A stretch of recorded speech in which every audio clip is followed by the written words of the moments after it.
ఈరోజు మనం చాలా సింపుల్గా టేస్టీగా ఉండే గ్రేవీ కర్రీ చేసుకుందాం. అందులో మనం బేబీ కార్న్ ఇంకా మష్రూమ్ వేద్దాం. ఫ్లేవర్ చాలా బాగుంటుంది. ఈరోజు ఇంట్లో నేను ఎలాగో ఫ్రైడ్ రైస్ చేశాను, కాంబినేషన్ బాగుంటుంది అని ఇది వండుతున్నాను అనమాట.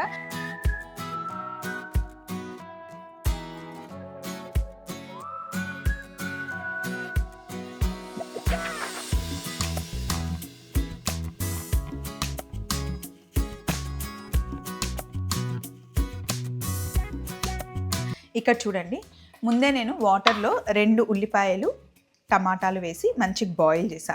ఈరోజు మనం చేసే గ్రేవీ కొంచెం డిఫరెంట్గా ఉంటుంది. దీనిపైన జస్ట్ స్కిన్ తీసేద్దాం. మిక్సీలో వేసి గ్రేవీ చేసుకోవచ్చు. ఇప్పుడు మనం చేస్తుంది ఉడికిచ్చామన్నమాట. టమాటాని ఇంకా ఉల్లిపాయని ఉడికిచ్చి మిక్సీ పట్టి వేస్తే గ్రేవీ చాలా టేస్టీగా ఉంటుంది. అలాగే ఇక్కడ చూడండి, నీళ్ళల్లో బేబీ కార్న్ వేసాను. బేబీ కార్న్ వేసి కొంచెం జస్ట్ బ్లాంచ్ చేశాను అనమాట. కాస్త ఉడికితే సరిపోతుంది. బేబీ కార్న్ని కొంచెం బాయిల్ అయిన తర్వాత ఇలా తీసి పక్కన పెట్టేసుకుంటున్నాను. నాకు చాలా ఇష్టం అండి బేబీ కార్న్ అంటే. స్టవ్ ఆన్ చేసేసి కొన్ని లవంగాలు, యాలకులు, దాల్చిన చెక్క, జీడిపప్పు, కొన్ని నువ్వులు వేసి మంచిగా ఫ్రై చేసుకుందాం. జీడిపప్పు నువ్వులు గ్రేవీ థిక్గా రావడం కోసం, రిచ్నెస్ ఇవ్వడం కోసం వేస్తున్నాం అన్నమాట. ఇలా మంచి ఫ్రై అయిన తర్వాత మిక్సీ జార్లోకి షిఫ్ట్ చేసేసుకుందాం. ఇలా పౌడర్ అయిన తర్వాత మనం ఉడికించుకున్న ఉల్లిపాయను కూడా ఇందులోనే వేసేస్తున్నాను. టమాటా,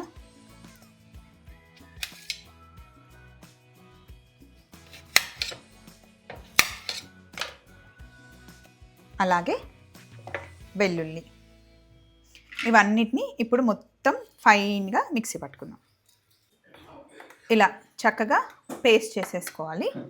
ఇప్పుడు పొయ్యి మీద గిన్నె పెట్టి కొద్దిగా ఆయిల్ ఎక్కువ పడుతుంది, ఎందుకంటే ఇది గ్రేవీ కర్రీ కాబట్టి కాస్త ఎక్కువ పడుతుంది. ఇది బగారా రైస్కి కూడా చాలా బాగుంటుందండి ఈ గ్రేవీ కర్రీ. ఇందులో బిర్యానీ ఆకు, దాల్చిన చెక్క వేసాను.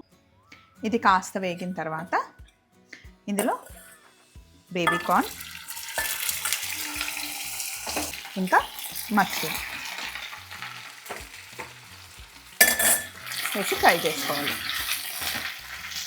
ఇవి రెండు కొంచెం నూనెలో వేయించితే ఫ్లేవర్ బాగుంటుంది. ఓన్లీ బేబీ కార్న్ వేసిన దానికన్నా మష్రూమ్ వేస్తే మష్రూమ్లో చాలా ఫ్లేవర్ ఉంటుంది, అది ఇంకా చాలా టేస్ట్ని ఇస్తుంది అన్నమాట. ఒక 2 నిమిషాలు బేబీ కార్న్ ఇంకా మష్రూమ్ని ఇలా వేయించుకోవాలి. ఇలా కాస్త వేగిన తర్వాత ఇందులో కాస్త పసుపు, కొద్దిగా ఉప్పు, కర్రీకి సరిపడా ఉప్పు ఇందులో వేసేసుకున్నాం. ఇలా వేగుతూ ఉంటే మష్రూమ్ ఫ్లేవర్ అసలు ఎంత బాగా వస్తుందో. కంప్లీట్గా ఈ కర్రీని మీరు బటర్తో కూడా చేసుకోవచ్చు. బేబీ కార్న్ని ఆల్రెడీ ఒకసారి మనం బ్లాంచ్ చేసాం కాబట్టి ఎక్కువసేపు కుక్ అవ్వాల్సిన అవసరం లేదు, ఆల్రెడీ అది కుక్డే. ఇంకా మష్రూమ్కి ఎక్కువ టైం పట్టదు, కాస్త పచ్చివాసన పోయేంత వరకు ఫ్రై చేసుకోవాలి. ఇలా ఆయిల్ సపరేట్ అయ్యేంత వరకు కుక్ చేసుకొని ఇందులో మనం తయారు చేసుకున్న పేస్ట్ వేసేసుకోవాలి. కొంచెం వాటర్ కూడా వేద్దాం.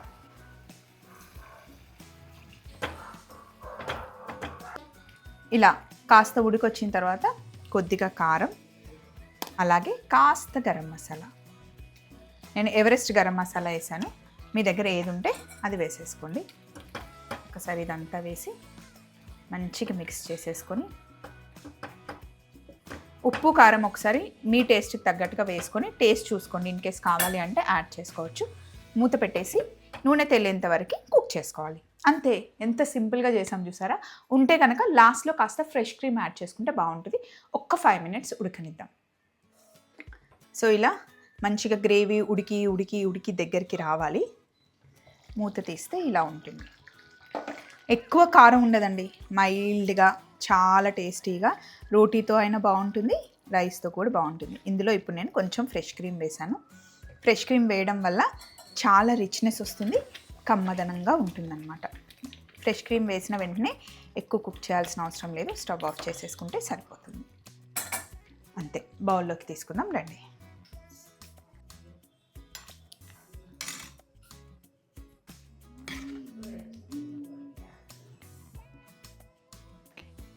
ఇంతే అండి, చాలా సింపుల్గా చేసేసాం కదా. ఫ్రైడ్ రైస్తో బాగుంటుంది, బగారన్నంతో బాగుంటుంది, రోటీతో అయితే అద్దరిపోతుంది.